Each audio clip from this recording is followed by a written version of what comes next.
He's here. Now, broadcasting from the underground command post, deep in the bowels of a hidden bunker, somewhere under the brick and steel of a nondescript building, we've once again made contact with our leader, Mark Levin.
Hello, America. Mark Levin here. Our number, 877-381-3811, 877-381-3811.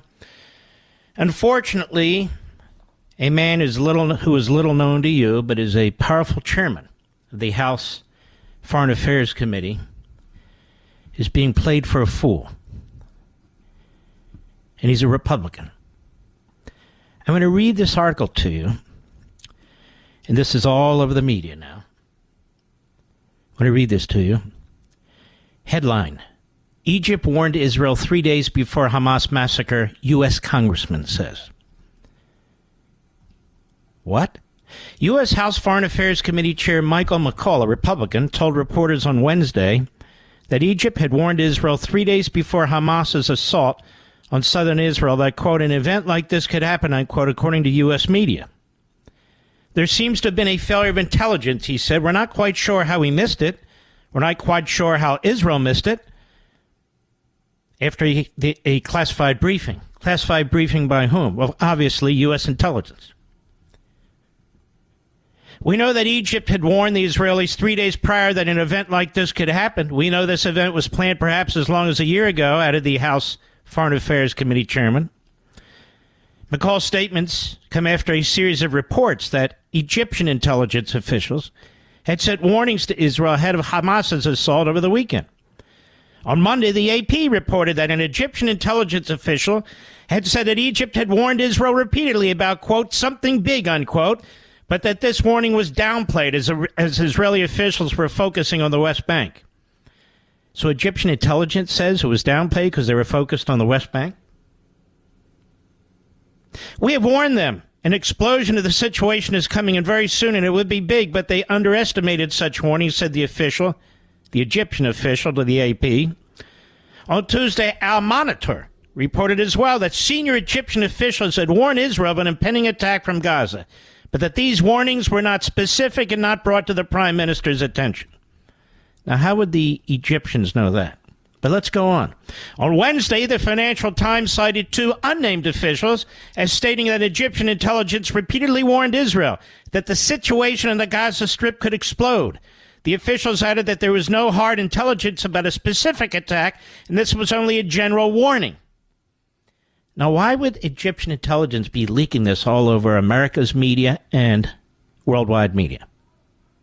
The Prime Minister's office, this is at the very end of the story. That would be Netanyahu. The Prime Minister's office has denied the reports, calling them, quote, absolutely false, unquote, and stressing that, quote, no message in advance has arrived from Egypt, and the Prime Minister has neither spoken nor met with the head of Egyptian intelligence since the formation of the government, neither directly nor indirectly. Shouldn't that be the lead paragraph, Mr. Producer? So we have leaks by Egyptians to the media. We warned them what? We have three different scenarios here. And, of course, it's in the best interest of United States intelligence, which, of course, turned on Trump and so forth and so on, to point the finger elsewhere as well. Now, here's the deal, folks. This guy's the chairman of the House Foreign Affairs Committee. There's been no formal review. There's not been no interviews. There's been no investigation. There's been no discussion with the Israeli intelligence. We don't know what American intelligence knew or didn't know. There's been nothing. There hasn't been a hearing. Nothing. There's been a briefing. And this fool, the chairman of the House Foreign Affairs Committee, is all over the place saying, yes, the Israelis were warned by the Egyptians. Warned of what? We have three different scenarios. Let's say they were warned of something. And by the way, as a practical matter, you always get these kinds of warnings. We get them in the United States, too. Police departments get them. The FBI gets them. State troopers get them. Everybody gets them. But that's not the point. Why would the chairman, the Republican chairman of the House Foreign Affairs Committee, make such a definitive, conclusive statement when absolutely no review has been conducted? Because he's being played for a fool. I've never been impressed by this guy. You've probably seen him on TV. He's a big rhino. He's weak. Not a particularly high IQ. You can tell when he talks. But, man, he's all over the place now. And why would he say this now when he doesn't have all the facts? Because he's being played. That's why. Maybe there was a failure of Israeli intelligence. Maybe they were told something by the Egyptians. What were they told? Who knows? Who told who? I don't know. But McCaul knows everything because he was briefed by our intelligence for an hour or so. He knows everything. Well, what about our intelligence? What did we know? Apparently nothing. Well, why would the Egyptians just give this to Israeli intelligence and not to even American intelligence? We have troops in the region. We have a base in the region. Why wouldn't they tell us? I don't know. There's a lot we don't know. So why would this fool come out and make a definitive statement? Now, before he has all the facts, because he's a fool, that's why. If something was missed that should have been caught, that'll be dealt with, and should be. But McCaul has no idea of the full or comprehensive extent of any information. He doesn't. Because our intelligence services don't even have it. Because the Israeli intelligence and U.S. intelligence, they're going to have to be reviewed by our government and the Israeli government. Let me suggest to you right now, the Israeli government is focused on one thing and one thing only: saving its country. Saving its country. So McCaul coming out, popping off like this, without being fully informed. Well, we had a briefing. I don't know, did you have a briefing on Russia collusion? Did you have a briefing on the dossier? All kinds of briefings are taking place. That's not my point. My point is you got to wait to gather the information.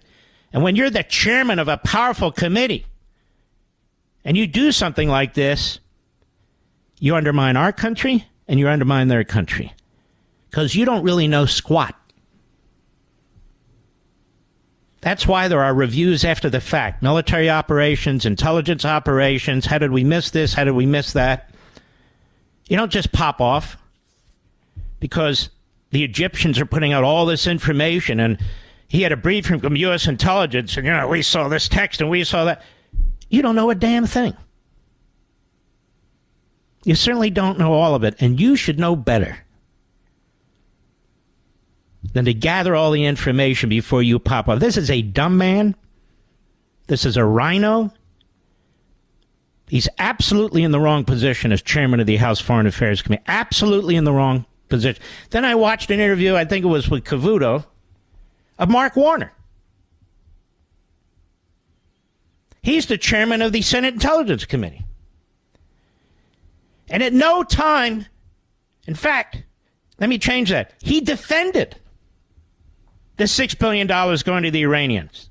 They have the same talking points. Well, it's not really to the Iranians. It's not really our money. It goes in the account over here. It's not part of it. So why not freeze it? He didn't want to freeze it. Or he wouldn't be pinned down on it. Now, this is illustrative of something that's been going on all over the media with the Democrats and the liberals, even those who have condemned what's taking place, which isn't all of them. Some will condemn Hamas, but defend the Palestinians. You know, Abbas, he's moderate. He's over there, the Palestinian. No, he's not. He's a terrorist. And we specifically passed laws that prevented him from giving enormous pensions to Palestinian terrorists from the Palestinian Authority who were slaughtering Jews and, by the way, Americans like Taylor Force. And so the United States Congress had had enough of it. They passed the Taylor Force Act, which prevents hundreds of millions of dollars a year from going to the Palestinians, primarily the Palestinian Authority. Why? Because it gives pensions to terrorists. And the more Jews you kill, the bigger the terrorist pension. Shouldn't that be condemned, Democrats and liberals on TV? Shouldn't you condemn that? Because Donald Trump said, no, I'm signing that law. And Joe Biden said, guess what I'm doing? I'm contravening that law. And a federal judge basically ruled that yesterday. But the Democrats and the liberals on TV, the guests and the hosts, you don't hear crap about that. Now we have so-called moderate Democrat senators putting out almost exactly the same DNC-written talking points. If Iran is found to have been involved in these terrorist activities against Israel, then we should freeze the $6 billion. Oh, how courageous. And their statements are almost exactly the same. Oh, that's very courageous. Cynically political, the worst kind. Okay. How come you don't issue a press release that states that the Biden administration, the Democrats, need to enforce the Trump sanctions, oil sanctions, that were placed on Iran, which enabled, when Biden reversed it, Iran to get $70 billion that it didn't have before, selling their oil to China and Venezuela and Russia and Syria to rearm itself and build up its terrorist war machine. How come you don't put out a statement condemning that? This is what I mean. How come I haven't heard a single Democrat liberal on any of the cable channels condemn that? And how come, having screwed this up, they're not demanding right now that Biden enforce those sanctions? Where's that press release? Where's that statement, liberals and Democrats on TV? Nowhere. Nothing. And how many liberals and Democrats on TV have condemned Joe Biden for the murder of 100,000 American citizens as a result of fentanyl coming over our open border? Or the rapes and the murders and the sex slavery? How come they don't put out a statement? Or how come the Democrat liberals on TV don't say, okay, I'm a Democrat, I'm a liberal, we need to reverse course, secure the damn border, we see what's happened in the Middle East now and Israel and so forth? Nothing. Zippo. Why is that? Because you're a Democrat first. Country second. Our country second. Every other country. Second, third, fifth, doesn't matter. Because that's your religion, that's your faith, that's your ideology. It's always about power, regardless of the costs. And so now what we're hearing is, from people like that, the atrocities are horrific, monstrous. You mentioned Biden, and the Praetorian Guard steps in. No, you don't understand. You don't understand. What don't we understand? I'll be right back. Mark Levin.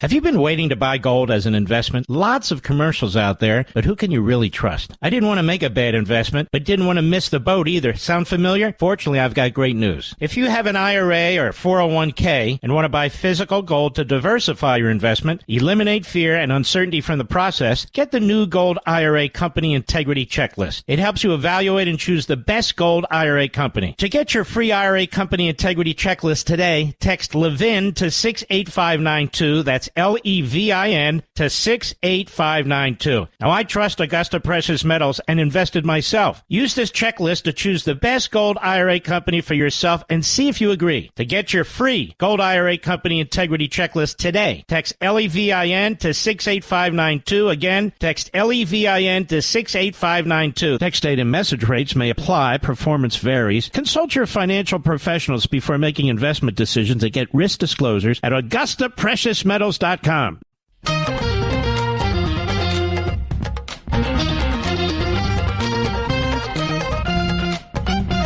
want to say something to you in my audience,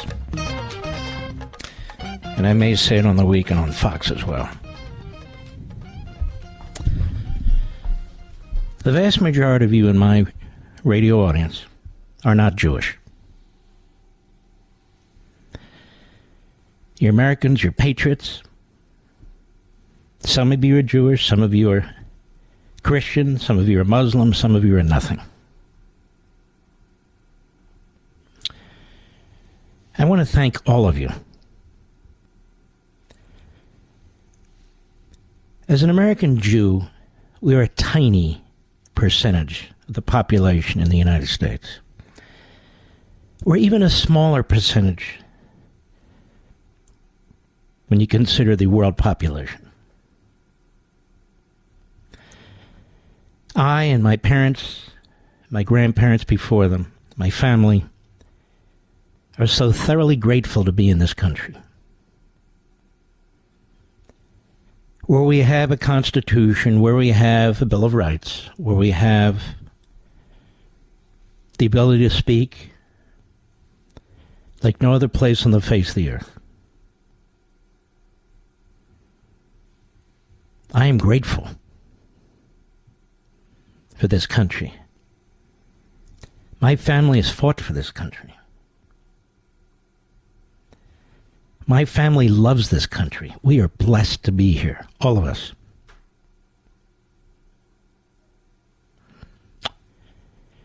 And from my heart and soul, I want to thank you.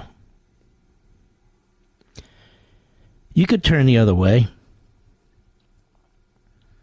You could become one of these anti-Semites in the Democrat Party or whatever, but you don't. You have a soul, you have a heart. You know what we Jews call Gentiles like you? Righteous Gentiles. It's the highest praise that we can give. And you also know, and I also know, that this fight is bigger than Israel. It's bigger than the Jewish people. It's the same people, if they got nuclear weapons, would blow our country off the face of the earth. I'll be right back.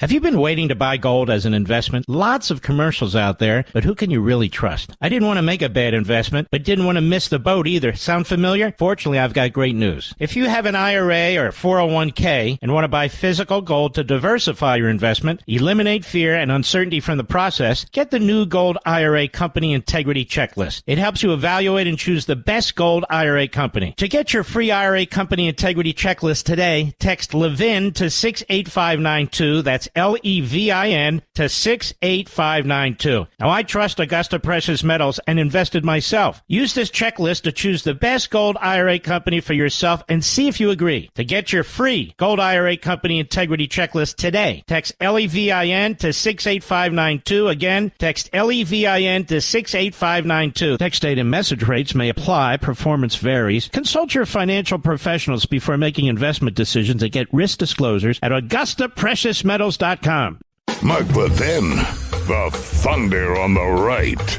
Call in now, 877-381-3811. Well, we're here with one of my favorite senators, Tom Cotton of Arkansas. Senator Cotton, I'm watching a lot of this coverage, and what's missing from a lot of this coverage, certainly on MSNBC and CNN and in the usual news platforms, is context.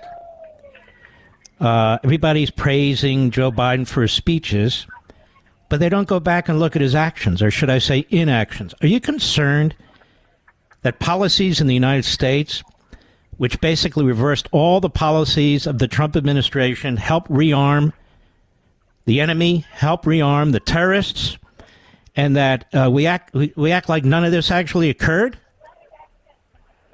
Hey, Mark, thanks for having me on. It's a simple fact that not just Joe Biden's policies reverse Donald Trump's policies, but these policies go back to the Obama-Biden era. Barack Obama and Joe Biden have a very ideological view of the Middle East. Their intent has always been to try to elevate Iran as a regional power, thinking it can be turned into some kind of normal state that can then balance off against Israel and our Arab partners, when in reality, Iran is a radical theocratic dictatorship and will never be anything but as long as the Ayatollahs govern it. That's why they fund and fuel groups like Hamas and Hezbollah, who are dedicated not just to killing Jews in Israel, but to killing Americans as well. And President Biden's policies are simply a resurrection of Barack Obama's policies, in many cases run by the same people who made Iran policy in the Obama administration, have projected weakness.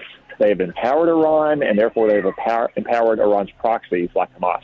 And still to this day, even when you look at his speeches, the president yesterday refused to say the word Iran. He talked about any country. He refused to mention Hezbollah. He talked about any organization. Like, he apparently will not even say the names of our enemies for fear of provoking them or angering them. When in reality, what we should be saying directly, not just some unnamed organization or unnamed nation, is if Iran or Hezbollah take advantage of the situation, we will crush them as well. Well, he mentioned it in passing at the White House, and what he didn't do today is this, Senator Cotton. We focus on this $6 billion, which is bad enough. And it's not just the availability of money at some point to be used for terrorism. It is the fact that we would give $6 billion to an enemy that is trying to build nuclear weapons on ICBMs aimed at the United States, that has sent an assassin to the United States to kill a former Secretary of State, former head of the National Security Council, and a country that is the regime that has killed American soldiers, created horrific casualties. You're a combat veteran. You know this yourself. And we give them $6 billion. Let's pretend they use it to buy flowers. Why would you give them $6 billion for anything? Yeah, and Mark, the argument that Joe Biden and his administration made last month is that, well, it can only be used for humanitarian purposes, food and medicine. It's so dumb that it can only be made in bad faith. Of course, if you give the government of Iran $6 billion, even if you just let them use it for food and medicine, that frees up $6 billion that they would have spent on food and medicine. And it empowers Iran. And it's not just the $6 billion. It's $10 billion that was routed through Iraq. It's tens of billions of dollars that Iran has reaped because of this administration's refusal to enforce oil sanctions. So, of course, they're using that money to fund and arm their proxies like Hamas and Hezbollah or the militia groups in Iraq that have attacked American forces more than 80 times with barely a response from this administration. And beyond the money, as you say, it also projects weakness. It is appeasement. It tells Iran that the United States will not defend our interests. In fact, will continue to grant concessions in the hope that they turn over a new leaf. And let's talk about something that's concrete to everybody here. So what steps has the Biden administration taken to stop, right now, to stop Iran from selling oil to China, Syria, Venezuela, Russia, and anybody else who wants to? Have they said, you know what, we're going to change our ways here. We're going to stop the sale, the movement of oil. We're going to enforce the sanctions? They haven't said that, have they? No, to my knowledge, Mark, they've taken no steps, and this is, again, central to their appeasement of Iran, is to allow them, under the table, to ship tens of billions of dollars of oil to our number one enemy in the world, China. And, of course, that's also a function of their insane energy policy here in the United States. Not only are they trying to appease and conciliate the Ayatollahs, who are unappeasable, but they're also trying to keep the price of gas low at home because they refuse to take action that would produce more American oil. So it's doubly harmful to America. Are you aware of any Republicans in the United States Senate, or any Republicans, period, that belong to any anti-Semitic organizations? I'm not personally a mark in the Congress or in Arkansas. Maybe there's someone out there, but if any party has a problem with anti-Semitism, it's obviously the Democratic Party. If you look at members of Congress like Rashida Tlaib and Ilhan Omar, or for that matter, all these radical leftist groups like the Democratic Socialists for America or the Black Lives Matter movement that have been siding with Hamas, siding with people who have beheaded babies, raped and mutilated women, and burned families alive for the simple fact that they were Jews. The Democratic Party is the party that has the problem with anti-Semitism in this country. And when Joe Biden says, that anti-Semitism is horrific, he made a very good statement about that in front of Jewish groups. But he doesn't call out a single Democrat member of the House of Representatives. He doesn't single out a single media organization or single organization, all of which are aligned with the Democrat Party. So when you talk in an amorphous way like Nancy Pelosi did when it came to Omar and so forth and so on, talk is cheap, isn't it, Senator? Talk is very cheap. And for Joe Biden, he's perfectly capable of calling out congressmen and senators by name. He can do that with Tommy Tuberville, or he can do it with Marjorie Taylor Greene. I guess he's never heard of Rashida Tlaib, or he's never heard of Ilhan Omar. But he's perfectly capable of calling out Republicans by name. So maybe he'd call out some of the Democrats in his own party who have been sympathizing with Hamas terrorists. Mm-hmm. I don't really see any changes in the Biden administration policy. It's one thing to say we're sending the Gerald Ford, the aircraft carrier, our biggest and most sophisticated, and maybe the Eisenhower will join it. And that's all important. That's all good. Providing the military weaponry that the Israelis need, that's all important, all good. But it's important to figure out how we got here from the Abraham Accords, which Saudi Arabia almost signed on to this. And it's my view, Senator, that unless we get to the bottom of the policies, including in the United States, and hold people accountable, there'll be more of this. Do you agree? Yeah, but without a total reversal of the Obama-Biden-Iran policy, you can expect to see more of these savage atrocities, because that's what it has fueled with Iran, going back to 2013 when President Obama first weakened sanctions, and certainly in 2015 when they signed the nuclear agreement. So without a complete reversal of those policies, you will not see peace and stability in the Middle East. Mark, even Jimmy Carter, by the end of 1979, once the Ayatollahs had toppled the Shah and taken American hostage, and Soviet Russia had invaded Afghanistan, changed course. He changed his policy towards those countries. He began a small military buildup that Ronald Reagan took and expanded. But even Jimmy Carter changed course.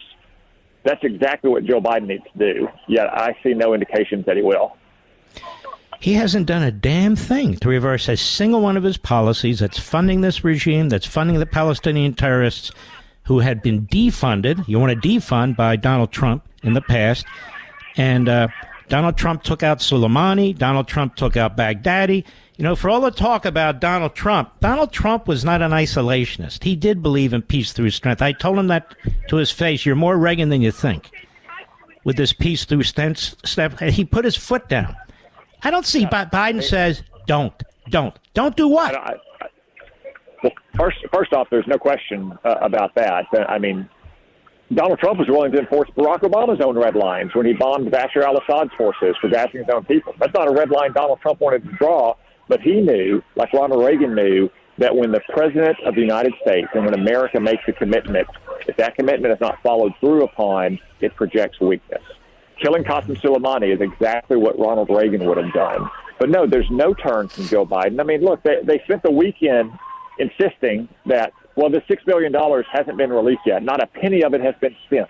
My response to that is, that's great news. It means that we can freeze it once again. Yet when they're asked about it, they have no answer. They don't give the obvious, sane, common-sense answer, which is, of course, we're not going to give Iran $6 billion after their cat's paw, Hamas, has butchered more than 1,000 Israelis, which leads me to believe that they're not going to change course. They're going to actually go ahead and give Iran $6 billion despite the atrocities we've seen in Israel. And my great concern now is when we start seeing Israel, which is a military power, exercise that power to eliminate their enemy, the enemy that wants to wipe the Jews off the face of the earth, and not just in Israel. That's when the New York Times, which covered up the Holocaust, will kick in. That's when their media will kick in. That's when the Democrats will go wobbly and start talking about, look at the atrocities and so forth and so on that are being committed by the Israelis. In other words, they'll support the Israelis when they're victims, but they won't support the Israelis to victory, correct? Yeah, that's the pattern we've seen time and again in the Obama-Biden era, Mark. You saw it in 2006, you saw it in 2008, you saw it in 2012, and 2014, and 2021. After a few days, when there are civilian casualties because Hamas and Hezbollah use human shields at places like hospitals and kindergartens and mosques to attack Israel, Democrats get wobbly and they waver and they start calling for proportionality and restraint. Mark, they cut the heads off babies. There is nothing Israel could do in Gaza that would be disproportionate. And if any child, if any hospital patient is killed in Gaza, it's because Hamas was using schools and hospitals and mosques for military purposes. And Israel should do now in Gaza and to Hamas what we did after Pearl Harbor, because I think that's the best analogy here is Pearl Harbor. We totally destroyed Imperial Japan and Nazi Germany. Mm-hmm. Did we keep a head count of how many enemy we killed during the course of World War II, Senator? There were tens of thousands, Mark, not in some, on many nights. On many nights. And that I mean conventional bombing, not Hiroshima and Nagasaki, but on many nights in places like Tokyo and Dresden, we killed tens of thousands to win that war. And although Israel, no more than you or I, doesn't want to see civilian casualties, in the end, this is war. And civilian casualties result in places like Gaza because Hamas uses them to protect itself and protect its military infrastructure. There are reports now even that Hamas is refusing to allow civilians in Gaza to relocate to what the Israeli Defense Forces are identifying as safe zones because they want civilian casualties. And the American media know it. They 100% know exactly what's going on here. Can we just admit, Senator, the American media is anti-Israel? Isn't that the bottom line, starting with the New York Times? I think large segments of our media are objectively anti-Israel, just like large segments of the Democratic Party. Remember, Mark, on the way out the door at the end of 2016, the Obama administration refused to veto yet another anti-Israel resolution in the United Nations Security Council, something that administrations of both parties had done for decades. Barack Obama openly said that he wanted to have daylight between the United States and Israel, and we saw what that brought us. And you saw with Donald Trump, when there was no daylight between the United States and Israel, what you got. It wasn't an inflamed Arab street. It wasn't rioting. It was peace and stability. Because when America is strong and resolute in the defense of our interests and our friends, our enemies are fearful. And I might add, Senator, that these same terrorists, they can give their groups different names, killed 3,000 American citizens on one morning, killed an enormous number of our soldiers, horrific casualties. You can see it on TV every day what took place here. This is our enemy, too. And we have a wide open border. And I predict, it's not that I'm Nostradamus, it's pretty obvious, that one day we're going to get a horrific hit. People are going to point fingers. and we know what the problem is. Senator, I can tell you're playing with your kids. That is wonderful. And I want to let you go play with your kids. I have a hard break anyway. Well, Mark, thank you. I'm at a Little League ball game tonight, and I thought about not accepting the invitation, but I thought, I wanted to come on because we're blessed to live in this country and be able to go to Little League ball games or sleep at home safely, not knowing that we have murderous, bloodthirsty savages on our border who would break into our country, who would massacre our children. And what I am able to do tonight, and what all these other parents or children are able to do tonight, is what Israeli parents are not able to do tonight. And that's why we have to stand four square with Israel in this coming war. God bless you, Senator. You're terrific. Take care. Thank you, Mark. We'll be right back. Mark Levin.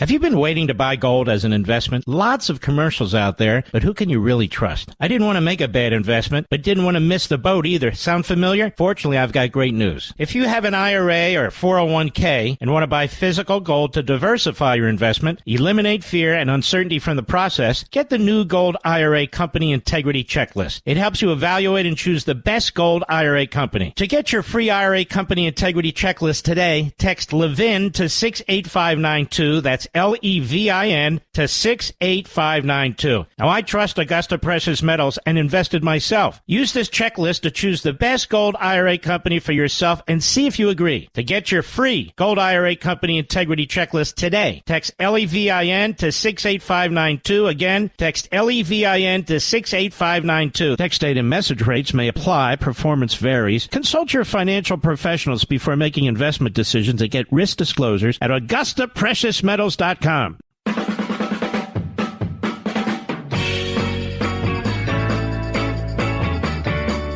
got a lot more. I don't know that I can fit it all in our 3 hours, but we will. At least try. All right, we've got a lot more, ladies and gentlemen. Don't go away. I'll be right back. This segment of the podcast is exclusively sponsored by Pure Talk. Pure Talk offers great coverage and can save your family money on your wireless bill every single month. Go to puretalk.com to find the plan that's right for you. Thank you again for listening, and thank you so much for this sponsorship, Pure Talk. He's here. He's here. Now, broadcasting from the underground command post, deep in the bowels of a hidden bunker, somewhere under the brick and steel of a nondescript building, we've once again made contact with our leader, Mark Levin. Hello, America. Mark Levin here. I have a question for you. How many people died as a result of the New York Times covering up the Holocaust? If we're going to keep body counts, let's do it. How many people died as a result of the New York Times covering up the Holocaust? Let me open another one of my books on freedom of the press. These books will be, other than family and friends, my legacy when I'm gone. People forget what's said on radio and TV. They forget what's said online, but books last. And I write books to last not because of a legacy. I write books to last because I want to convey what I think are important points to save our country. In 1984, Dr. David S. Wyman, page 145 on Freedom of the Press, in his book, The Abandonment of the Jews, and he wasn't Jewish, by the way, explained that, quote, one reason ordinary Americans were not more responsive to the plight of European Jews during the Holocaust was that very many, probably a majority, were unaware of Hitler's extermination program until well into 1944 or later. The information was not readily available to the public because the mass media treated the systemic murder of millions of Jews as though it were minor news. And on November 24, 1942, unambiguous evidence of the Nazis' ongoing extermination of European Jews was made publicly available. but was largely ignored by the media. Quote, lack of solid press coverage in the weeks immediately following November 24 muffled the historic news at the outset. In fact, newly released documents prove that the Allied powers knew firsthand of the mass murder of Jews by December 1942. As first reported on April 18, 2017 by The Independent, a British newspaper, quote, newly accessed material from the United Nations, not seen for around 70 years, shows that as early as December 1942, the U.S., UK, and Soviet governments were aware that at least 2 million Jews had already been murdered, and a further 5 million were at risk of being killed and were preparing charges. I'm quoting, despite this, the Allied powers did very little to try and rescue or provide sanctuary to those in mortal danger.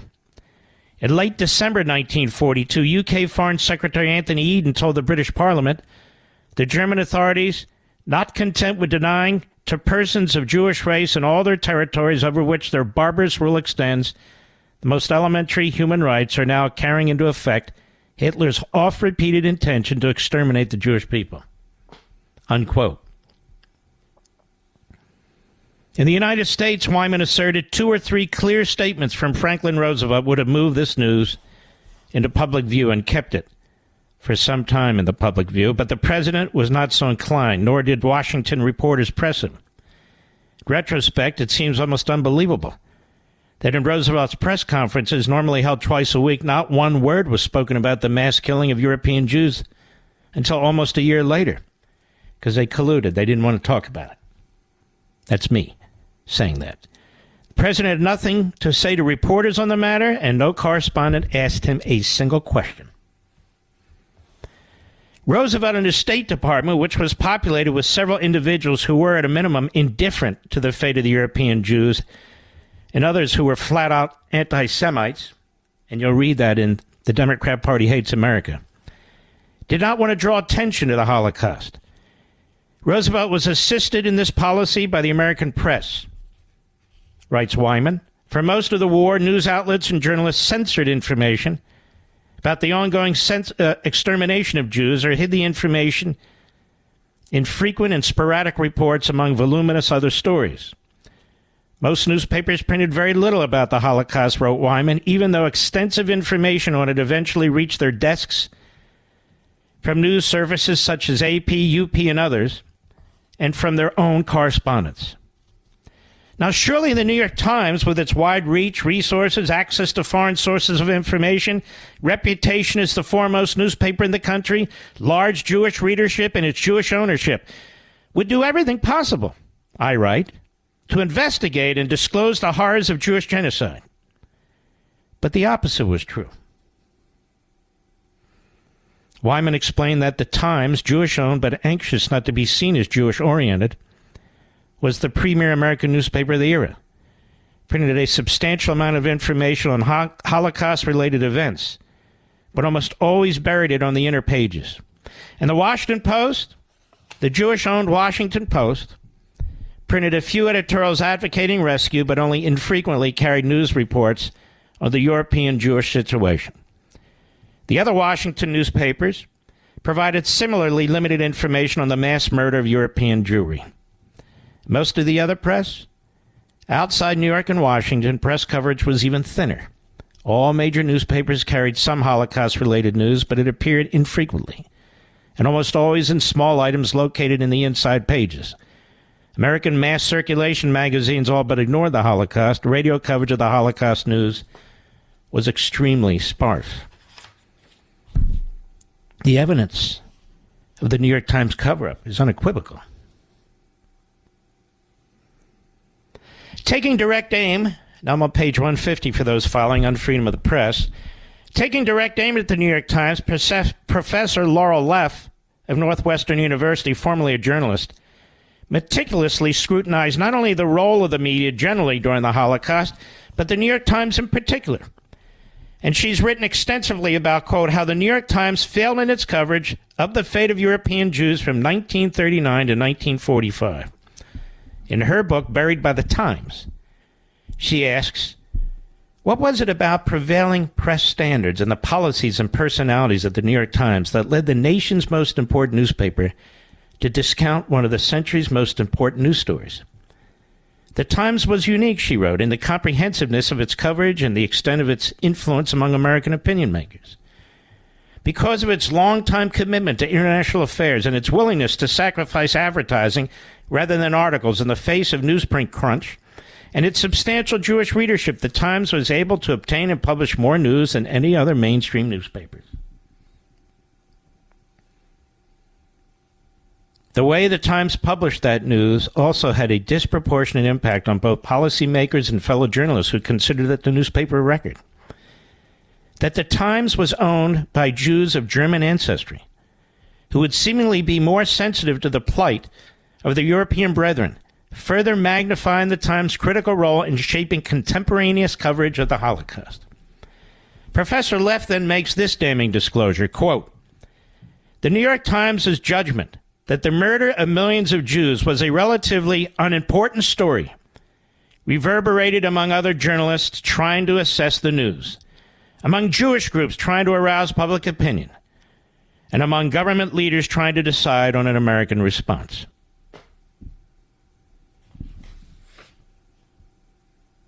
And you have Democrats and liberals today, some of whom are Jewish. Not all, maybe not even most, who still defend Joe Biden, his handling of Iran, funding it, funding the Palestinians,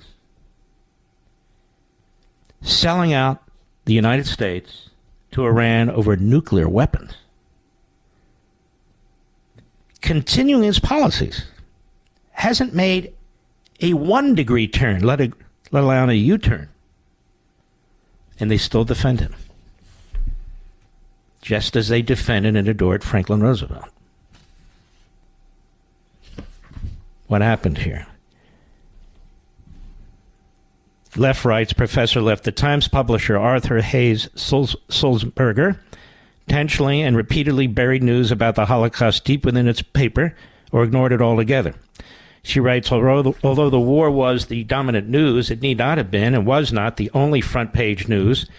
The New York Times printed between 12 and 15 front-page stories every day. Fewer than half of these typically concern the war. The New York Times' first story in the Nazi extermination campaign, which described it as the greatest mass slaughter in history, appeared on page 5, tacked onto the bottom of a column of stories. Yet the deaths of other civilians, often fewer than 100, regularly appeared on the front page. Sulzberger's personal philosophical views on Judaism also played a major part in his callous disengagement from the plight of the European Jews. In the case of Sulzberger, writes Professor Leff, concerns about special pleading and dual loyalties were not purely a pragmatic calculation. They also reflected a deeply felt religious and philosophical belief that made Sulzberger resistant to changing his views in the light of changing circumstances. Being Jewish was solely a religious, not a racial or ethnic orientation, he maintained, that carried with it no special obligation to help fellow Jews. As anti-Semitism intensified in Germany, and to a lesser extent in America, he protested, a bit too vigorously perhaps, that Jews were just like other citizens. They should not be persecuted as Jews, but they should not be rescued as Jews either. In fact, American Jews who helped other Jews because they were Jews threatened to undercut their position in America, Sulzberger believed. The Times publisher, thus, was philosophically opposed, really, my words, to reporting on the Holocaust. Incredibly, Sulzberger's personal dislike of certain Jewish leaders in opposition to their efforts to establish a Jewish state in the original Jewish homeland further soured him, and hence the Times coverage of the Holocaust was minimal. Professor Leff wrote that Sulzberger's involvement with the American Jewish community also led him to be less inclined to emphasize their fate. His antipathy for Jewish leaders in the U.S. and Palestine tempered somewhat his sympathy for persecuted Jews in Europe. So the guy's a leftist. He's an ideologue. He wants to serve the interest of Franklin Roosevelt and the Democrat Party. That's exactly the New York Times today. Exactly the New York Times today. The slaughter of the Jews, the massacres, we've all seen the video, Jew and Gentile alike. We've all seen it. It's horrendous what's taking place. Can we expect the New York Times to objectively and honestly cover what's happening by describing who's doing what to whom? No, we cannot.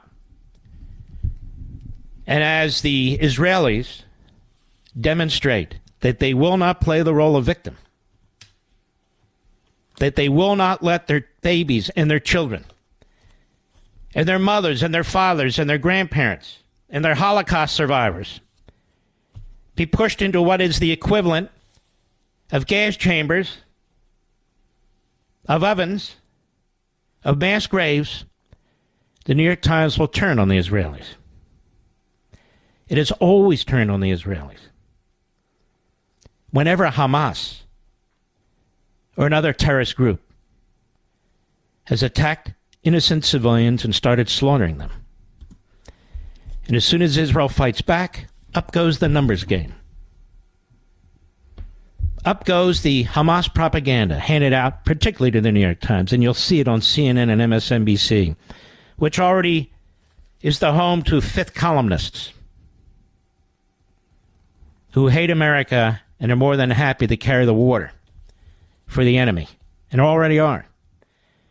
But any news organization, any news program that plays the numbers game and doesn't tell you that whatever consequences, whatever casualties, whatever deaths occur as a result of the Israelis defending themselves and their existence, that's on the hands of the terrorists and Hamas and Hezbollah in Iran.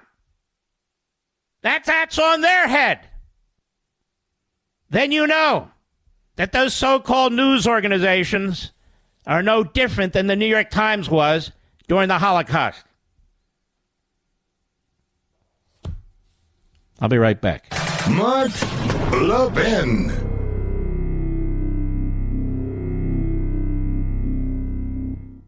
I have to tell you something that speaks to the very core of our values as Americans. About a veteran-owned company on a mission to make a real difference in the lives of our military members. And of course, I'm talking about our great sponsor, Pure Talk. I absolutely love what they're doing. Our veterans gave everything to protect our nation, and Pure Talk understands the sacrifices they've made. Now, they've set an ambitious goal to eliminate $10 million in military debt by Veterans Day. But they can't do it alone. They need your help. When you switch to Pure Talk's lightning-fast 5G network, they'll donate a portion of every new order to this noble cause. And you can make a real difference just by choosing superior cell phone service. And Pure Talk's plans start at just $20 a month, offering unlimited talk, unlimited text, more data, and a mobile hotspot. Just go to puretalk.com/Levin, Levin, and make the switch. Let's rally together, show our unwavering support for our veterans, get the best service at the best price as well. Visit puretalk.com/Levin, puretalk.com/Levin, and switch to Pure Talk today in less than 10 minutes. It's the right move, and it's the American way.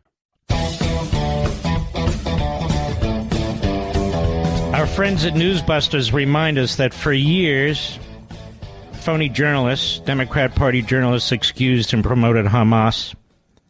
Cut to go. This morning, a top former Israeli general went on national radio in Israel to say there has been absolute apartheid in the occupied West Bank for the past 57 years, and even compared the situation there with Nazi Germany. Palestinians are looking around and thinking, who is going ever to protect us? Hamas is seeing a wave of popularity after this latest round of violence, presenting itself as the sole defenders of the Palestinian people. Farah never supported Hamas before, but does now. Violence comes from despair. In Gaza, many see these attacks as justified. Many Palestinians believe dancing with death is the only way to show their desperation. Politicians think they can just ignore the context in which all of this is happening. The fact that Israel is an occupying power. When you have mandatory conscription in service in Israel, effectively the Palestinians Palestinians will say it's war against everyone because everyone's a soldier. Look, I think we need to understand that Palestinians live a daily reality of structural repression and violence. Subjugation, control, oppression, etc. Many Palestinians feel powerless. The Palestinians have to, they're frustrated. They're trying to get... Then why don't they overthrow Hamas? Hamas kills its own people. If they're frustrated, if they feel oppressed, then why don't they overthrow Hamas? Well, Mark, they don't have enough power. Then why don't they ask for help? There's a nation right next to the Gaza Strip that would have more than happily helped them. Let's be blunt, regardless of what the media are saying. If the majority of Palestinians in the Gaza Strip didn't want Hamas, there would be no Hamas. They voted them in. And they won't leave. But now you're hearing the media, the two-faced media. Their circumstances, their situations. So why are they spending billions and billions of dollars on tunnels to kill Jews?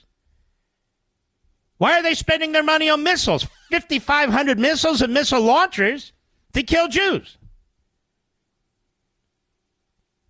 Why are they the puppet regime of the Iranians if they don't like being oppressed? Why don't they contact us, the United States, and tell us we want help, we want out? The media are sickening, and you know most of those folks had accents, and most of those are accents from where? The Middle East. Just being honest, you hear them, I hear them, everybody hears them. They're propagandists.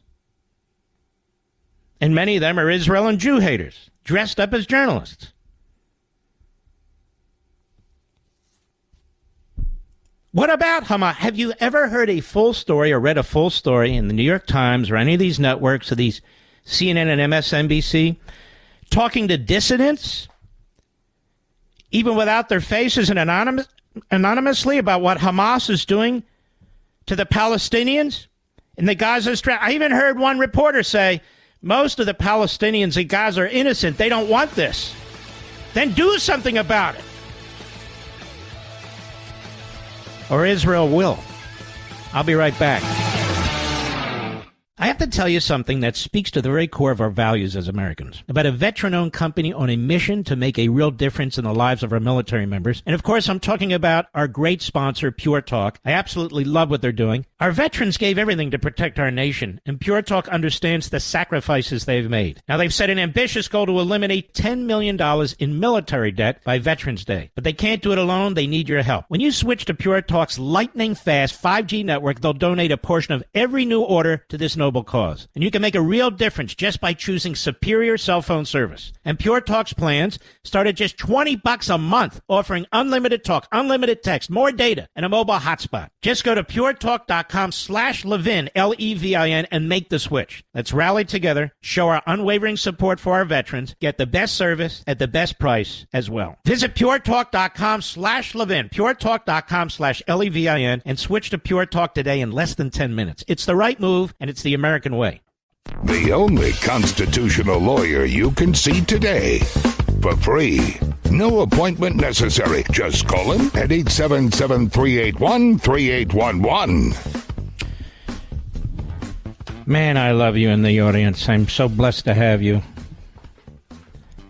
and to have this platform to take on the New York Times and the rest of the media, to take on the Democrat Party and their rat anti-Semites,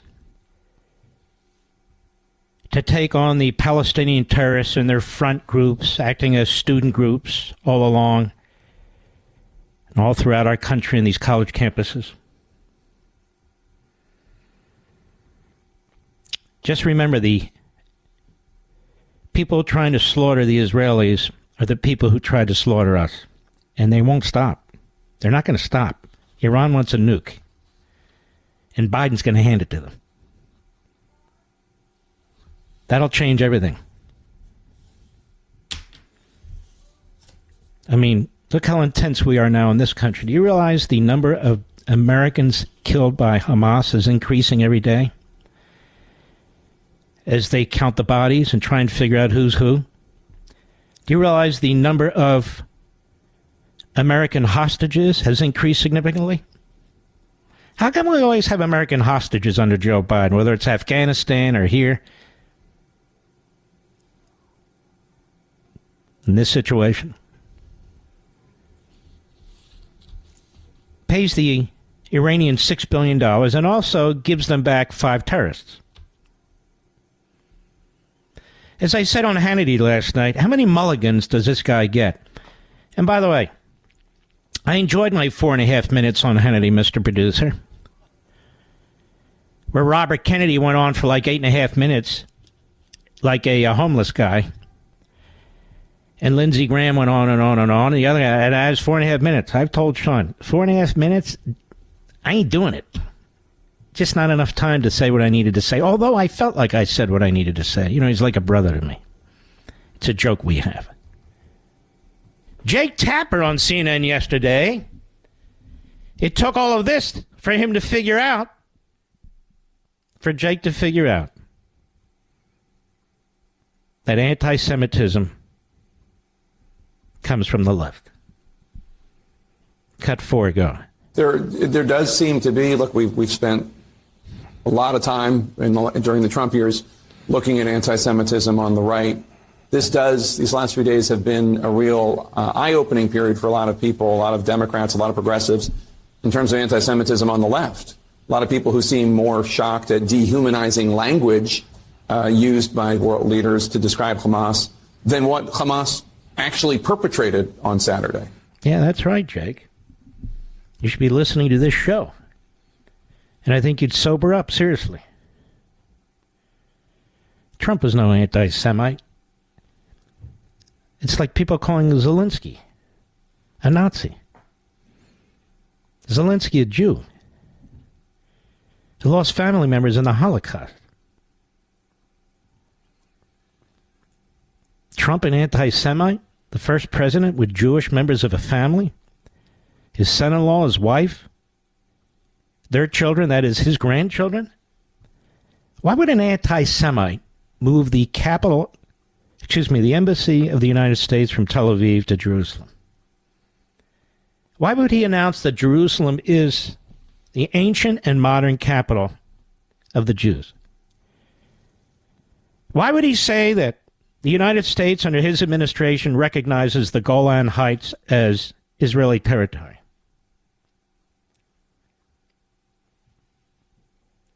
And so many other things. Has Biden demonstrate some great compassion or concern, or even just a cold-hearted geographic/political reality of what goes on over there? No.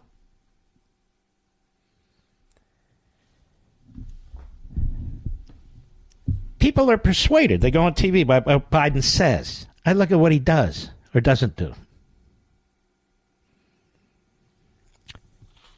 He hasn't changed any of his policies toward Iran, toward the Palestinians, including Hamas, towards Hezbollah. Not one. He continues to fund them by refusing to enforce sanctions. We've been through this. Here is Tlaib. You've seen this. Hillary Vaughn is a fantastic reporter. She happens to be, by the way, Peter Doocy's wife. Good couple. Cut 5, go.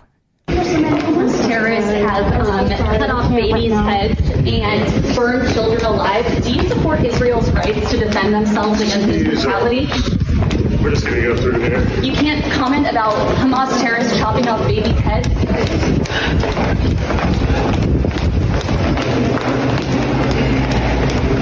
Congresswoman, do you have a comment on Hamas terrorists chopping off babies' heads?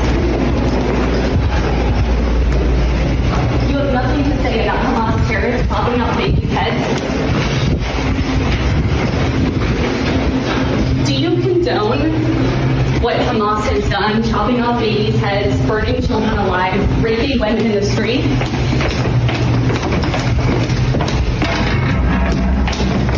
You have no comment about children's heads being chopped off?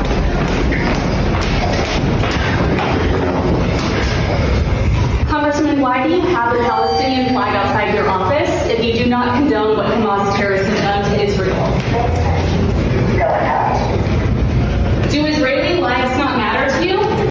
Wouldn't say a word.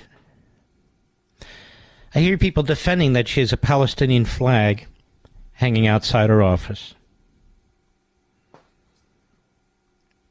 I mean, after all, maybe a Jewish congressman or congresswoman has an Israeli flag. What's the difference? Well, if you don't know what the difference is, then you need to go back to church or synagogue or your mosque and figure out the difference between good and evil. But here's what's amazing. You folks in Maryland, Prince George's County in particular, that area, you've had forever a man named Steny Hoyer, who for the longest time was the number 2 Democrat in the House of Representatives. Been there forever. Before that, he was lieutenant governor. He wanted to be governor. He didn't make it. He wanted to be senator. He didn't make it. So he said, you know what, I'll be a congressman the rest of my life. An extremely powerful Democratic member of the House. And our dear friend Lawrence Jones will be on this program in about a half hour. By the way, I love these young reporters at Fox. They are the best. They are fantastic. Whether it's Hillary Vaughn, Peter Doocy, Lawrence Jones, and others, they are just terrific. Real journalists. Steny Hoyer defends Rashida Tlaib. Defends her. Cut 6, go. Should your colleague Rashida Tlaib still have the Palestinian flag outside of her office? I don't know. She's Palestinian.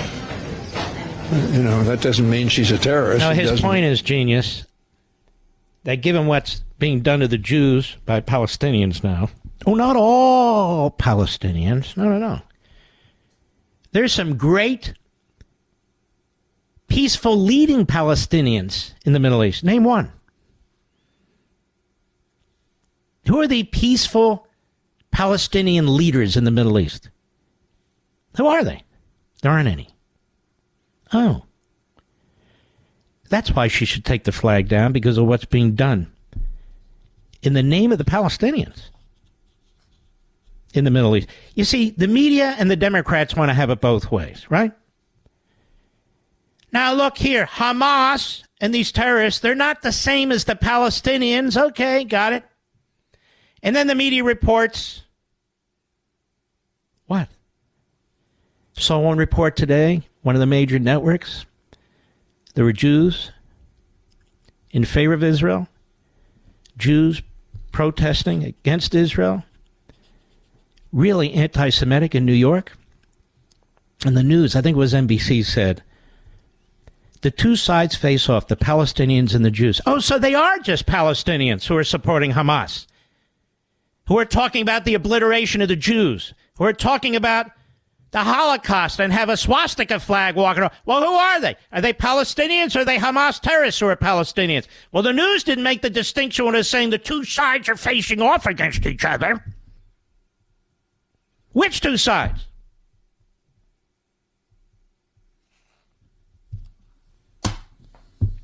Go ahead. Condones this, Rashida. I fly a Danish flag at my house. Does it mean what? All right, stop. What are you, an idiot? Oh, yeah, the Danes are very, very dangerous. Very, very dangerous. Everybody knows that. I fly a Danish flag at my... Great, I eat Danish. What does that have to do with it? Particularly apple Danish. I like apple Danish. Go ahead. Supportive of her comments. I disagree with some of her comments. She lamented the death on both sides, and I think she condemned. I don't have her statement right in front of me. Let me explain something. They will defend her, even as she defends the Hamas terrorists, the Islamic Jihad terrorists, the Muslim Brotherhood terrorists, the Iranian terrorists, the Hezbollah terrorists, the Palestinian Authority terrorists. She's made it abundantly clear where she stands. And I want to remind everybody that it was she on the airplane tarmac when Joe Biden went up to her after she spewed all this Jew hate and Israel hate and told her, "You're doing a good job. You're doing a good job."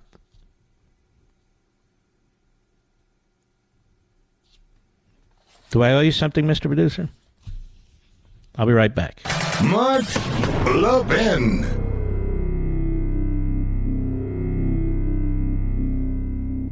I have to tell you something that speaks to the very core of our values as Americans. About a veteran-owned company on a mission to make a real difference in the lives of our military members. And of course, I'm talking about our great sponsor, Pure Talk. I absolutely love what they're doing. Our veterans gave everything to protect our nation, and Pure Talk understands the sacrifices they've made. Now, they've set an ambitious goal to eliminate $10 million in military debt by Veterans Day. But they can't do it alone. They need your help. When you switch to Pure Talk's lightning-fast 5G network, they'll donate a portion of every new order to this noble cause. And you can make a real difference just by choosing superior cell phone service. And Pure Talk's plans start at just $20 a month, offering unlimited talk, unlimited text, more data, and a mobile hotspot. Just go to puretalk.com/Levin, Levin, and make the switch. Let's rally together, show our unwavering support for our veterans, get the best service at the best price as well. Visit puretalk.com/Levin, puretalk.com/Levin, and switch to Pure Talk today in less than 10 minutes. It's the right move, and it's the American way.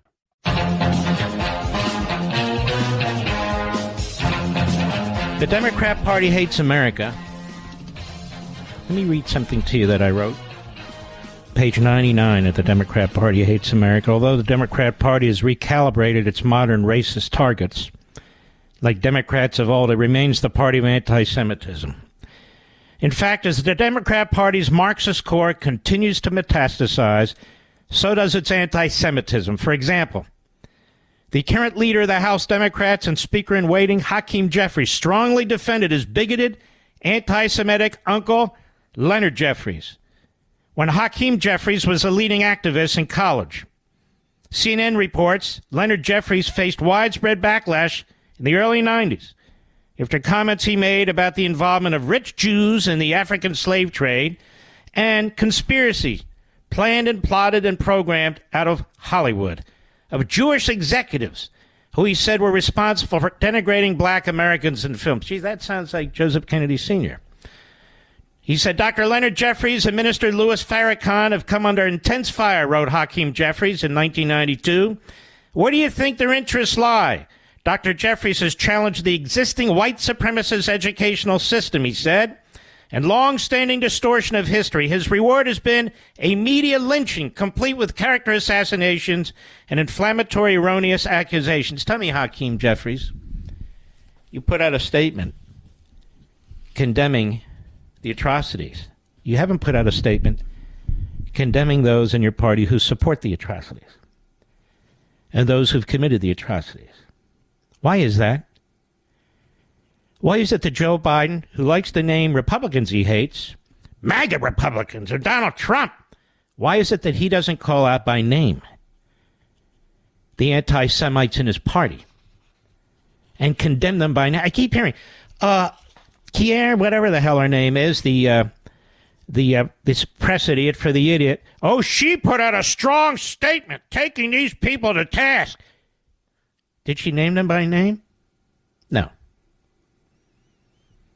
Is there movement afoot in the Democrat Party to expunge, a.k.a. expel these people from their party's ranks? No. Are they condemned by the New York Times? No. You notice the Republicans don't have this problem? This is what I mean when I say in the book that the Democrat Party projects its own history, its own racism, its own anti-Semitism onto the Republican Party and onto the country. And by the way, as a footnote, I want to thank those of you who continue to purchase The Democrat Party Hates America. It's number 2 on the New York Times bestseller list. Now, that's a big deal because it's been out now for 4 weeks, and it goes against books that are out in their first week, and they pile up pre-orders and so forth. And so I want to thank you. It is so important. You say, Mark, how do you know all this stuff? You can know it all too. It's right there in the book. And then everything starts to make sense. They don't make sense, but everything else starts to make sense. Very, very important. Stempy Hoyer, you heard it. Then we got this guy, Dan Goldman. He's also Jewish, and he's in Israel when the attacks occur, and he gets out of Israel. He says he's there with his wife and 3 little kids, and of course he is, and he gets out, and he refuses to criticize Tlaib, stance on Israel. I can point to many things on the right. Nobody asked you about many things on the right, you a-hole. I want you to hear this fool. He is a fool. And Jamie Raskin, I haven't seen any anti-Israel comments from Democrats. These are radical left-wing Jews, not men of deep faith. I'll be right back.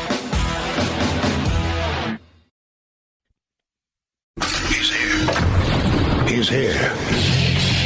Now, broadcasting from the underground command post, deep in the bowels of a hidden bunker, somewhere under the brick and steel of a nondescript building, we've once again made contact with our leader, Mark Levin. Hello, America. Mark Levin here. Our number, 877-381-3811, 877-381-3811. Dan Goldman on Fox News today. He goes out of Israel. He was there with his 3 kids.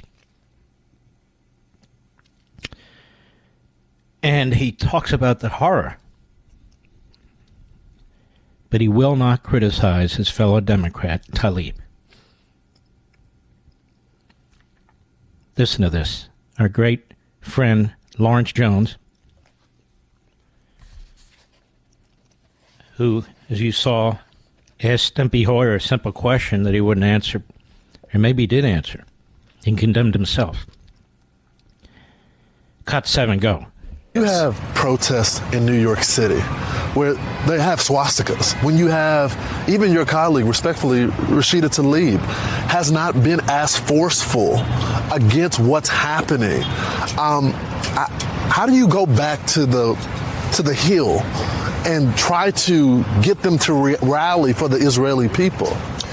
Look, there are fringe parts of many different parties. There are conservative marches in the South with swastikas all the time. Conservative marchers in the South. He asked you about your party in Congress. How many conservative marchers with swastikas are in the Republican Party, you moron, on Capitol Hill? Your deflection makes it abundantly clear that you put your party before everything. You put your party before your country. You claim to support Israel. You put your party before Israel. You're a sick bastard. You are simply a sick bastard.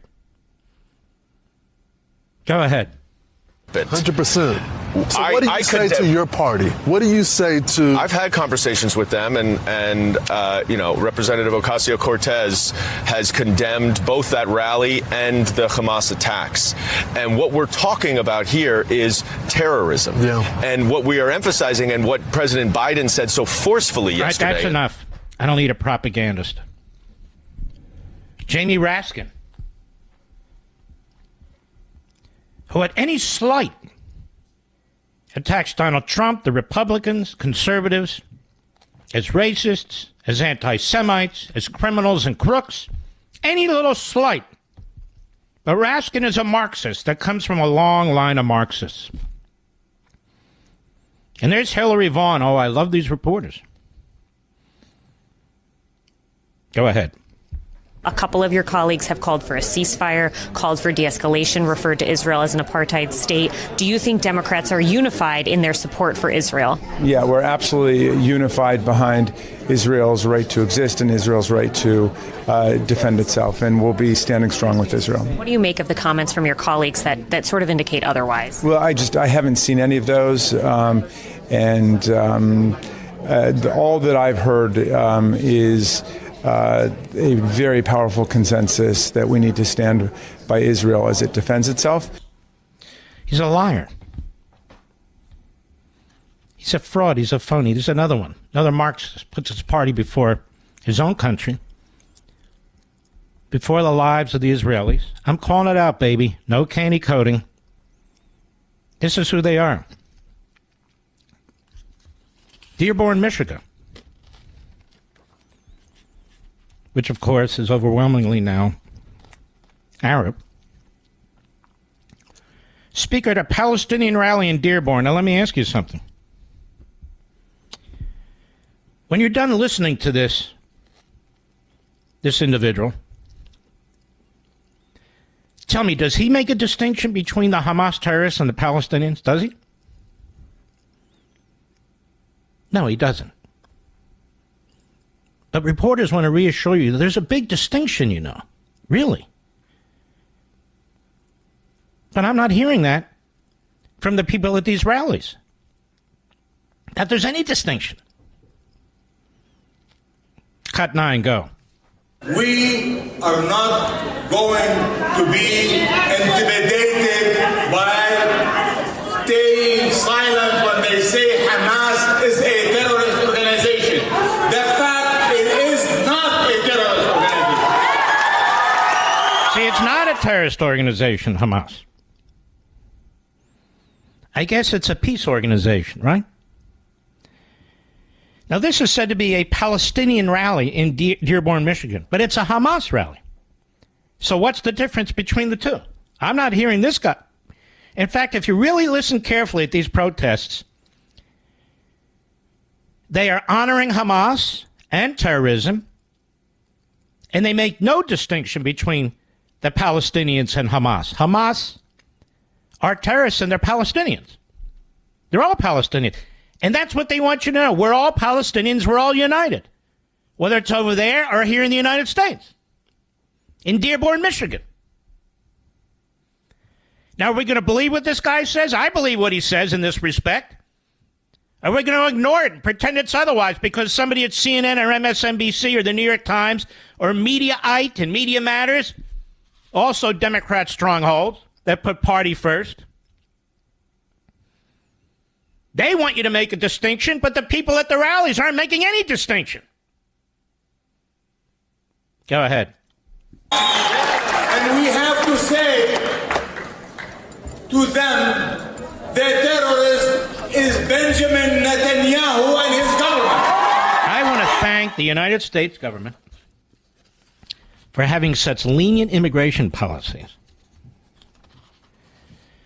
that pro-terrorists from the Middle East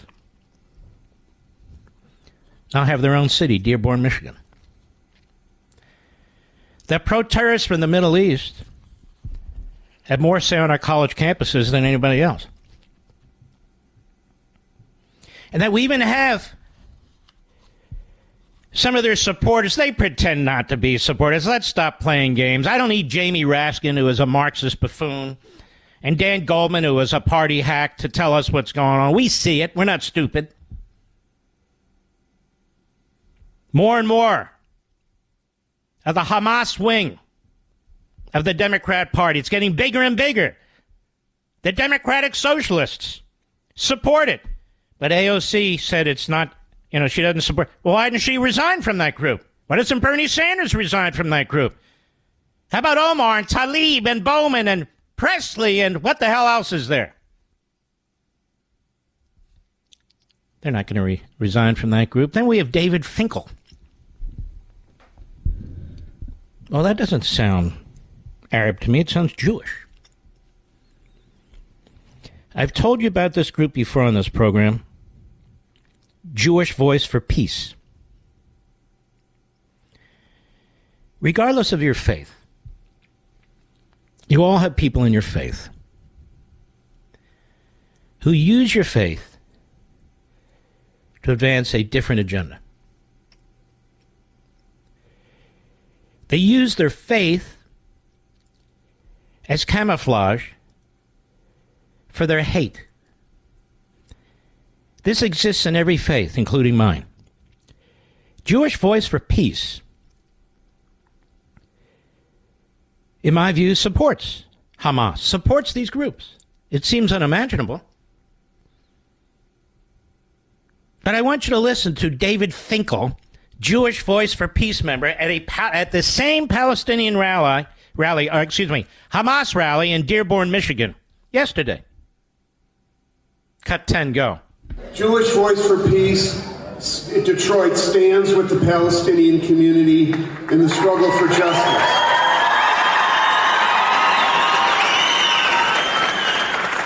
At this moment, there are two essential priorities to demand of the United States government. First, the siege and the pending invasion of Gaza must be stopped immediately. It is intentionally genocidal, and Israeli government officials have openly said so. It's not disguised.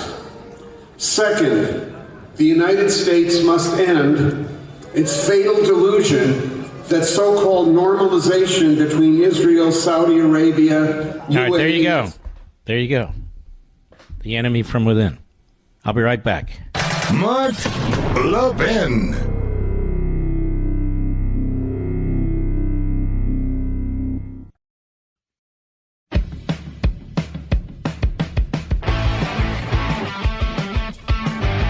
Pleasure to have Lawrence Jones on the program. He does a great job in his new slot on Fox and Friends. You've done a tremendous job on Capitol Hill. I'm very proud of you and Hillary. I mean, you got young reporters here who go right into the thick of it, and they're not afraid, politely, but persistently, to ask really, really important questions if you're a patriot. And you know, there are some journalists who are patriots, not enough. Lawrence Jones is one of them. He's written a fantastic new book. I got an early copy of this, Speaking the Truth About the War on Masculinity. American Man is the name of the book. American Man by Lawrence Jones. Lawrence, how are you, my friend? How you doing, big guy? It's an honor to be on the show, and I can't thank you enough for being a part of the book as well.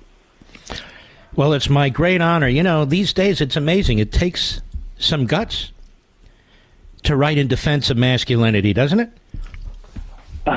You know, it's sad because it used to be that, you know, the standard, the norm, but apparently it's become quite controversial to talk about this openly. And you felt the need to write this? Why? Well, I saw what was happening in society, and also I was turning 30 as I was writing the book, and so I was reflecting on my life and the relationship with my father. My mom got pregnant with me at 16. My dad immediately married my mother, and they just celebrated 30 years of marriage. And so me and my dad had a tumultuous relationship because he was so hard on me. He was very tough and firm. And as I've grown older, there is a level of appreciation that I've gained for that, because I've seen, with all due respect, this new generation of young men be so soft and weak. Mm-hmm. And I've seen the failure of society and men not taking their place. And, you know, from a biblical worldview, if things are going wrong with society, then men obviously have not taken their place in society, because God entrusts us to be the shepherds of our families as we follow him. And the first set of structure is a family before you get government. So with everything going so wrong, I kind of wanted to lay out some principles, talk to some men that I respected, because I want women to be appreciated, but I want them to have a strong man. So I wanted this to be the ideal man for them as their husband, as their son. But I also wanted to defend the principles of manhood as well. Mm-hmm. And you have a chapter in your book, chapter 10 in particular, Man as Provider. You kind of touched on it. Explain what you mean, because, you know, there's a lot of soft, not just men, but some odd people out there that think there's something wrong with this. Yeah, you know, I feel like God wants us to do this. This is what he commands us to do, is to take care of our families, and that means financially. And it just seems like in society, there's this modern day man that is the stay-at-home dad or the stay-at-home man, and wife goes out there and gets the bacon and brings it home. And that's just not the way it's supposed to be. And it creates disorder and it creates chaos. And, you know, it's totally fine if women want to work and help the household. I'm not bashing that. Right. But, it is our job to provide for our families and make sure that they have everything that they need. If the wife wants to do that as a supplement, more power to her. But as a society, I feel like we're getting away from that. Men are, when they take their girlfriends or they're dating someone, they don't want to pick up the tab. That was required. My mom and dad told me that on day one. If you ask a woman out on a date, you go shake the father's hand and you make sure that you take care of everything, because that is your duty. If you're going to take her away from her father, then you better damn sure be able to provide for her. And that's the thing. This book is basically an effort to reintroduce traditional families back to society. And traditional families, you need a father. You need a father who understands that his role isn't just to go along or play along, that his role is to be a man, a manly man. His role is, as you say in the book, to be fit, to be a provider, to know what's going on around them. That's what fathers are. That's what fathers used to be. And yet, as you point out, this is controversial now. And that's why you decided to write this book. Now, let me ask you a question in your own life. Yeah. And there's a lot of good stuff in this book, and we're touching on just the very tip of it here. In your life, you've seen certain men who are men's men and so forth and that sort of thing. And you are that kind of man. You're a young man. And people want to know more and more about you. For instance, you have a girlfriend? You want to have a girlfriend? Not right now. Okay. I do. Well, I want a wife, first of all. I want a wife. I'm dating. I'm dating with intention, right? The days of dating just to have a fling, that's over. I'm dating with intention for the wife to be. And so if someone is not marriage material, then I'm not going to date them, because that's wasting time. That's smart.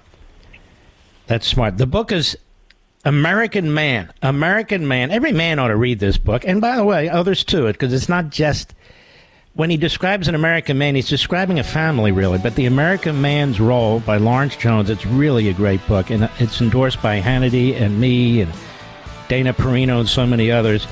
You can get it on Amazon.com or any bookstore. Stick with us, Lawrence Jones. I've only just begun digging into this book with the audience. We'll be right back. Mark Levin, the great one.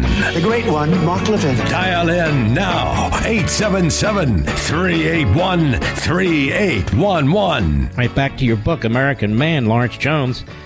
This is a full-throated defense of manhood, and in that, a full-throated defense of the nuclear family. My question to you is, manhood, and you can read about all this in the book, and he has fascinating tales about his family, his colleagues at Fox, and others. I mean, it's really a great book. It was an honor to get an early copy and read it and endorse it. And I just wish I could do it justice here, but I encourage you to get it. Is manhood instinctive, Lawrence Jones, or is it learned, or is it both? Well, it's a little bit of both. There are certain things that men have that are inherent that God placed in us. But then there's a phase where your father, your grandfather, other men that surround you are there to help shape and mold you into that man.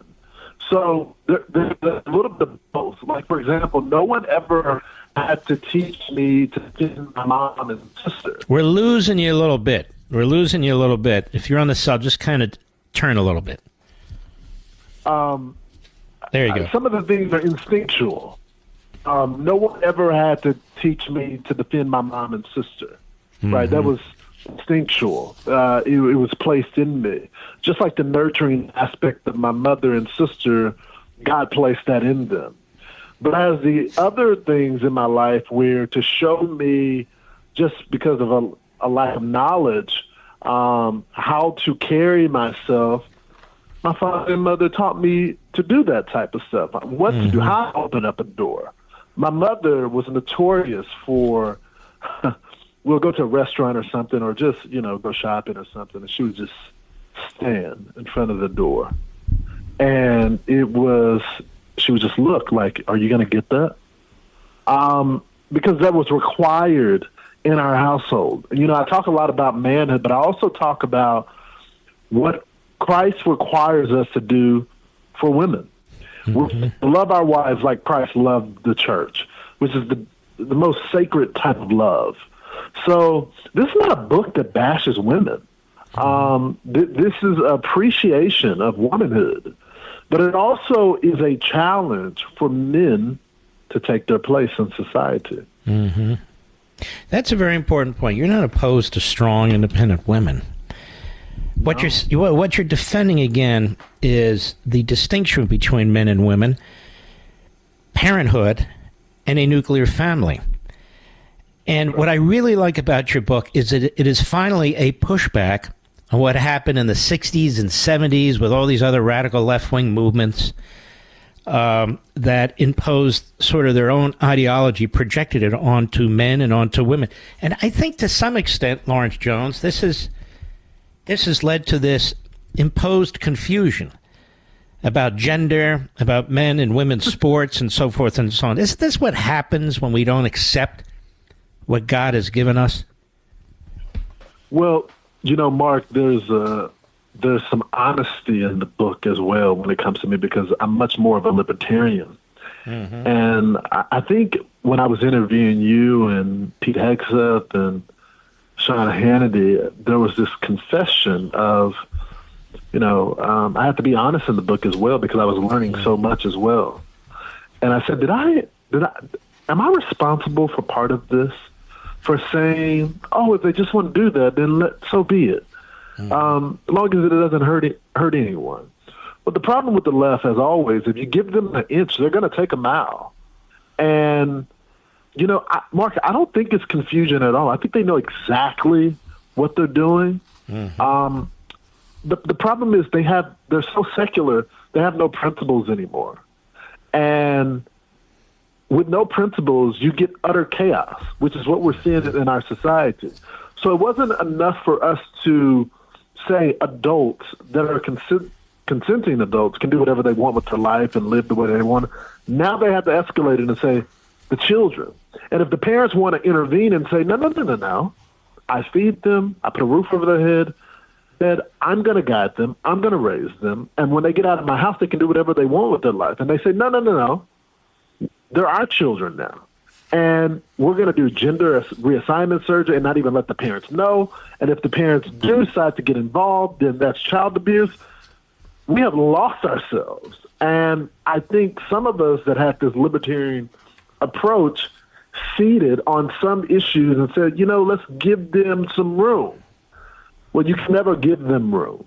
You have to have red lines with them. Yeah, and honestly, you're emphasizing your libertarianism, then you know who Mises is, Australian economist, in the Austrian School of Economics. And he said, when he was living, he wrote that Americans talk more like Marxists than they do like free people. And that's same with this family situation. It's sort of the destruction of the social construct of the family. And I think, sort of from your libertarian point of view and also your family point of view, this is what you see. And I want people to understand, as I try and, with Lawrence, portray what's in the book. Fascinating interviews. Yes, he did interview me. He worked very hard on this book. He wrote this book. He talks about his colleagues. He talks about people who influenced his life. Because when I was watching Fox, all of a sudden there was Lawrence Jones. I think you started with Hannity's show, no?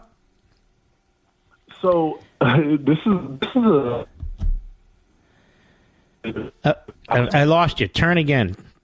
And he did put me on the map. He gets a lot of credit for that. Oh, Mr. Producer, we have a bad connection. Let's call him right back. And in the meantime, let's do a silent prayer. I know we're not. I have a friend of mine, really a friend of mine, who probably was the first guy who brought me into radio. I don't know what happened to him. Great guy. He used to do a 1-minute silent prayer on radio. I loved him. I don't want to embarrass him. But that's like the death of radio because of your show. Because ratings, they want to hear people talking or whatever. So if you take a minute in silent prayer, even 30 seconds in silent prayer, that's registered as no audience whatsoever. All right, Lawrence, we're back. Go for it, baby. Hannity, you and others? Yeah. So Hannity really put me on the map. I became his correspondent, and he said, look, I denied the job offer that he gave me at first, and he goes, just be you. He goes, if you stick with me and you do this for 2 years, you'll have your own show, which happened. And from there, the boss gave me this incredible opportunity to be a co-host on Fox and Friends now. Mm-hmm. What's it like sitting there with 3 other people? How do you know when to speak and who gets to say what? Oh, you're so good at this, Mark. Plus, you're the junior guy on that sofa. It's the hardest show on the network, in my opinion, because it's 3 hours and there's so much moving, and there's highs and lows. There's entertainment, there's hard news, there's cooking segments. As the young one, you have to have a lot of humility, and everyone thinks that they have the most solid point. And you got to know when it's the appropriate time to make your point or to compliment your colleague. And the great thing is I've been doing this show since I was 20 years old, and I'm 30. So I've grown up with all these people. And you just got to know. It feels right. It has to feel right. Mm-hmm. I have a simple rule. Maybe I shouldn't mention it to you, but I have a simple rule. If you want me on your show, then shut up for 5 or 6 minutes so I can say something and don't interrupt me. Otherwise, why bother? This has nothing to do with you. I say the generic you. Why have me on? I've got my own shows. I've got radio, which is bigger than all my Fox shows put together. If you want me on because you want me to say something, let me say it. Is that so bad? Only the great one can make that demand. Only the great one can get 6 minutes of uninterrupted time on national TV. True, I know. And sometimes it's so I go good longer. That you may get to blow a commercial, which is really huge in TV because that's What's how we that pay all the about? bills. Let me just say something. It is an honor to know you. I really do enjoy you on Fox and Friends. You have to get up like at 10 at night the day before in order to get there. It's very, very difficult. And you have a terrific personality, charisma. It comes across, smart as hell, a real gentleman, and I want the audience to know. This is a fantastic book. And he's right. It doesn't matter what your gender is and so forth and so on, but it really speaks bluntly, politely, rationally about what's happened to manhood and what we men and what women in support of men need to do in order to get our masculinity back. Because society is kind of organized now against masculinity. That's what you're hammered with day in and day out. And Lawrence does it through interviews. He does it through his own life's experience. He does it through what his colleagues and he have experienced and so forth. I just want you to know it is a delightful book. American Man. You can get it at Amazon.com right now. Mr. Producer, make sure we put it on our social sites. We'll make it very easy for you just to link up there when some of you are on there harassing me. So, Lawrence Jones, God bless you, my friend. We really appreciate you coming on. Thank you, great one. I appreciate it so much. All right, you take care of yourself. it's a very, very smooth book. In other words, it goes beautifully. And you can see he wrote it. You can see, I know he interviewed me for almost an hour. And smart questions. The guy's smart. He's good. And I'm just glad he's with us. And he was with us tonight. Again, I want to encourage you. Check it out. Particularly those of you, and I'm not trying to be myopic about this or narrow the book, particularly people of faith. It's clear that faith has had a major impact on Lawrence Jones. Told he was kind of wild as a kid and so forth. But he has great faith. And in many ways that straightened him out. Not that he was a thug. I'm not saying that. But it put him on the straight and narrow at a relatively young age. And just terrific. So the book is American Man by Lawrence Jones on all my social sites. We link, as well as Amazon.com and any major bookstore. I'll be right back. Mark Levin.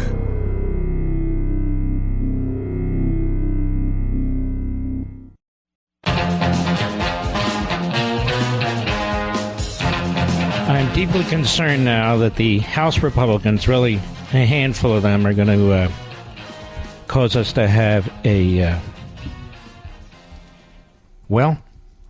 blowout loss in the House of Representatives next election. A blowout loss. They had no reason to remove McCarthy. Now you got this idiot Matt Gaetz, who's full-throated for Scalise, who's a fine man, but he's not as conservative as McCarthy. Then you have a majority who are supporting Scalise over Jim Jordan. And so while Gaetz is there backing Scalise, many of the other 8 boneheads are backing Jordan. Jordan has thrown his support to Scalise. Some of the boneheads have said that they can't possibly support Scalise. And I can tell you from inside they're having trouble husbanding enough votes to choose a speaker. This is what happens when you follow gadflies, fruitcakes, and buffoons who are not conservatives. And my great fear is that it's going to cost us the House of Representatives, perhaps the Senate, and then what do we have? Those of you who work hard to elect conservatives to the House, those of you who make sure you vote, those of you who contribute to campaigns should be more pissed off than anybody else. And Gaetz was the leader. The leader of the Gang of 8 they couldn't shoot straight, except into their own temples. How much time, Mr. Producer? Well, I don't have time to play this for you. Matt Miller is a spokesman at the State Department for the most incompetent Secretary of State in my lifetime, who has helped unleash hell against the United States and our allies, especially Israel. And this guy, Matt Miller, he's asked, we expect Israel to follow the laws of war, says Matt Miller. And so I want you to understand, folks, that the Biden administration and the media in the United States, the Hamas wing of the Democrat Party, indeed the entire Democrat Party, do not actually want Israel to win this war. Hear me clearly. They do not want Israel to win this war because they're already tying their hands and they're already laying the foundation to attack Israel should Israel begin to win the war. I want to salute all of you. I want to thank all of you. I'm blessed to be here. God bless you. And I'll see you tomorrow.